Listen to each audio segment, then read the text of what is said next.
Boying, trabaho mo o trabaho ng staff mo mag-research kung ano na yung na-dismiss ng opisina mo. Hindi yan trabaho ng media para malaman o alamin o i-announce sa media kung merong na-dismiss o merong na-convict. Pasukin mo yung CCMS na yan at makikita mo lahat ng may nakabinbing kaso. Dapat do your part. Huwag mong iasa sa iba. Ano ba ang nasa batas? Total, abogado ka. You apply the law. You don't bend the law. Apply the law. Huwag kang umasa sa chismis. Alam mo, ito problema ko na yan dati pa kay Boying. Ng mamamayan natin, sinira niyan si Bantag. Hindi nabigyan. Announce siya ng announce. Convicted na. Convicted na. Hindi pa nga dumadaan sa preliminary investigation. Nawalan siya ng due process si Bantag. Sinira mo na sa ano? Sinira na sa publiko. Ganitong ganyan ang ginawa kay ano. 'Di ba? Ganyan ginawa din kay Tebes. Ganyan din ginagawa kay Villanueva. Ganyan din ang ginawa nila kay Pastor Kibuloy. Ganyan din ang ginawa nila kay PRRD. Same eh. Ito, isa pang ano, tingnan natin ito kadugtong to eh. Tingnan natin ano naman na may masasabi ni Gordon, no? Ang daming gusto maging relevant, no? Gustong manumbalik. Alam mo, ang daming dilaw na ano. Epal. Pero Senator Dick, sabi nyo nga po, mali yung paraan, no? Yung naging proseso po nila kasi itinago nga po. And you said there's even a violation. So kung may violation, kung mali yung proseso sa ngayon, well, hindi na babawiin sa ngayon, no? Yung naging desisyon niya. No. Mahilig to si ganyan, di ba? Kaya nag-aaway din sila ni Trillanes eh. Di ba? Pag habang nagsasalita si Trillanes, hanggang ngayon, bit-bit niya pa rin yun. Ayaw makinig. Sige, pasok. Ombudsman Martirez, is it effective? Valid pa rin? Katingin ko, bilang isang abogado, you cannot win a case by cheating the public. Because alam mo, nakalagay sa... You cannot win a case by cheating a public? Anong chinit? Batas natin. Yung ombudsman is the protector of the people. Ano yung sabihin nun? Siya ang nagkukubli sa tao. Siya ang nagpuproteksyon ng tao.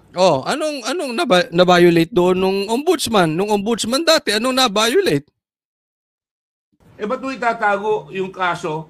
Lumalabas ngayon, binabiolate mo yung constitution na dapat the state adopts and implements a policy of full public disclosure of all its transactions involving public interest. Hindi naman tinago. Nilagay nga doon sa CMS.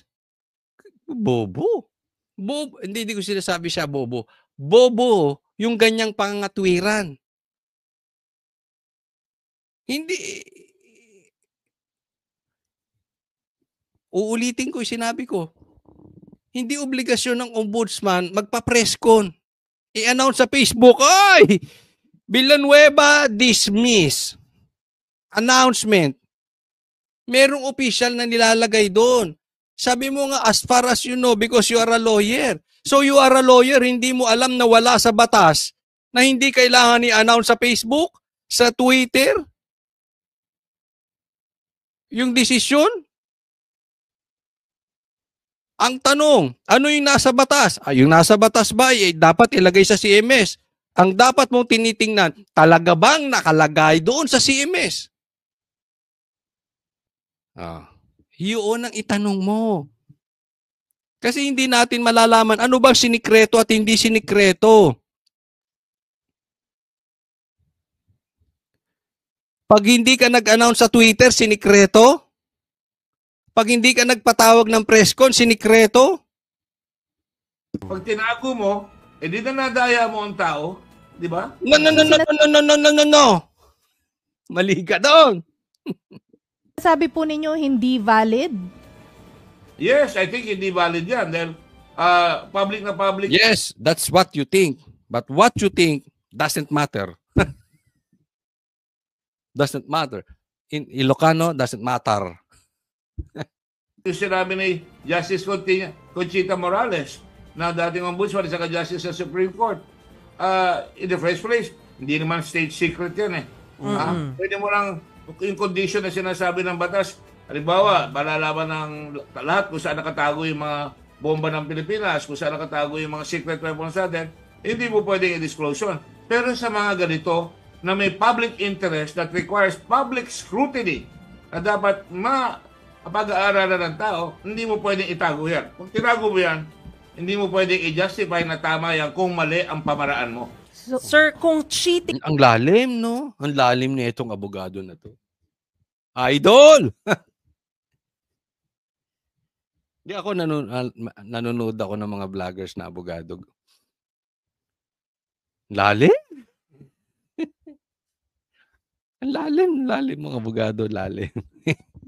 po yung nangyari, meron po bang tayong habol sa nakaraang ombudsman? Meron po ba siyang liability? Yes, definitely dapat may pananagutan siya. Magpaliwanag siya at the very least, o baka humarap siya na itinago niya, nag-violate niya yung Constitution. Di ba? At dapat ipaliwanag ng tao yan. Hindi niya pwede sabihin na, hindi, sinabi ko naman kay Joel eh. Hindi pwede yun. Public. Ngayon, yan yung contention niya. Dapat ipaliwanag niya. Ngayon, Gadon. Parehong bobo kasi. Gordon. Sige, sabihin mo magpaliwanag. Kung nagpaliwanag at tama yung paliwanag niya, magpapakalalaki ka ba to apologize na nagkamali ka? Or maggagayahin mo si Boyeng na instead of admitting yung pagkakamali mo, magtuturo ka pa ng ibang tao? Yun lang yun eh. Di ba? Are you a man? Next po tayo. Ito, maganda tong next. Pakinggan po natin. Ito pala muna. Mamayang konti yung sinasabi ko sa inyong witness na congressman.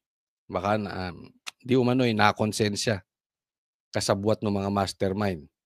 Na ibig sabihin, guilty siya. Aaminin niya. Mamaya, pag-usapan natin. Ito muna tayo. Umaatake sa inyo sa Senado? Many, but definitely the mastermind. Hindi ba we've named it many times, and of course lumalabas ngayon sa hearing hanggang kay Mr. Jalvico. But wala naman, kayo ba naniniwala kayo hanggang doon lang yon? I don't think there's one mastermind. Ayan. Ang ganda na po ng direksyon. Yan po lagi nating sinasabi sa ating vlog. Let's go to the mastermind. Mastermind. Tinuturo na si Saldico. Hindi lang si Saldico yan. Imposibleng si Saldico. Meron pa mastermind. I think it is a group of people who came together, maybe stumbling into it. Yung latest ko narinig is that nalulun sa sugal sila Bryce at kailangan nila ng pera. So wala naman sa usapan Ghost, napunta sa Ghost, nagustuhan nila, natuto, in-export din nila sa ibang district engineer. That can be true or not. But until now, I have not heard from the DPWH, from the ICI, DOJ, or Ombudsman, a working theory. Napaka-importante sa kahit anong investigasyon ng krimen, ano yung kwento, ano yung narrative, ano yung working theory. Kasi doon mo makikita yung motibo. Diba? And obviously, we have some people in our minds, but we'd rather the evidence speak for it. Hindi ako naniniwala dun sa mag-name ka muna to follow yung ebidensya. Dun ako sa lumabas muna yung ebidensya, tapos alam na natin kung sino. Yon. Ako ang punto kasi dito ni Senator Cayetano, pinapalabas yung pangalan. Hindi, ilabas muna natin yung ebidensya. Kasi alam na nila.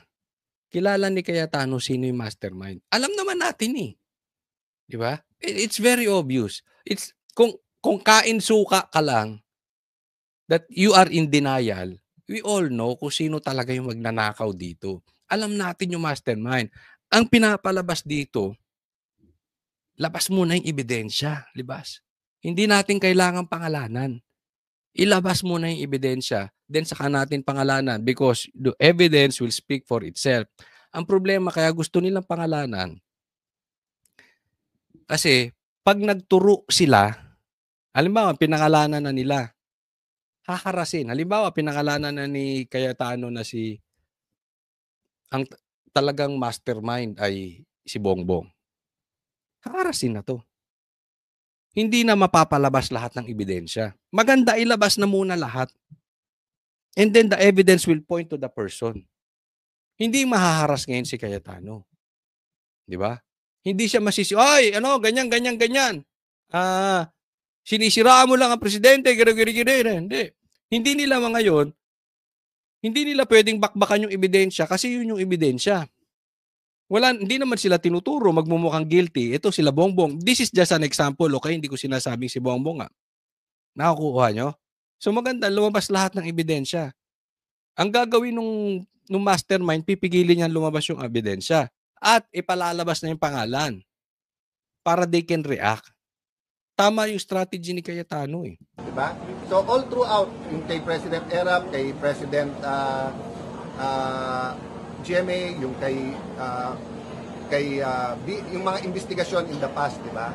Nauna muna yung ebidensya. Yun. Di ba yung dati? Nauna ebidensya. Ngayon, ebidensya tayo. Kami nagsalita. So yun lang pakiusap namin na ituloy-tuloy natin yung investigasyon na to, pero huwag tayo pahit na ma-distract. Ito susunod niya statement. Ito po yung punto na gusto kong tingnan natin. Kaya kung sana pending yung kaso at saka dapat siyang alisin, di kahit member siya ng minority, kahit sino man siya, di ba? Kahit Senate President siya. Pero ngayon na nakita nating maling-mali, sana tayuan ng buong Senado at sana nga nagkamali lang and medyo ni Ombudsman Boy yung nagbigay sa kanya noon. Ayun. Sorry? Ang punto rito ni Cayetano, yung kay Villanueva. Ang sabi niya, kung yung si Villanueva, kahit parte ng minority, at talagang mayroong pang kaso, pending na kaso, dapat tanggalin. Kung pairali ng batas. Pero ngayon, na nakita nating mali, ito nga secret na ito. Nakita nating mali, dapat tayuan ng Senado.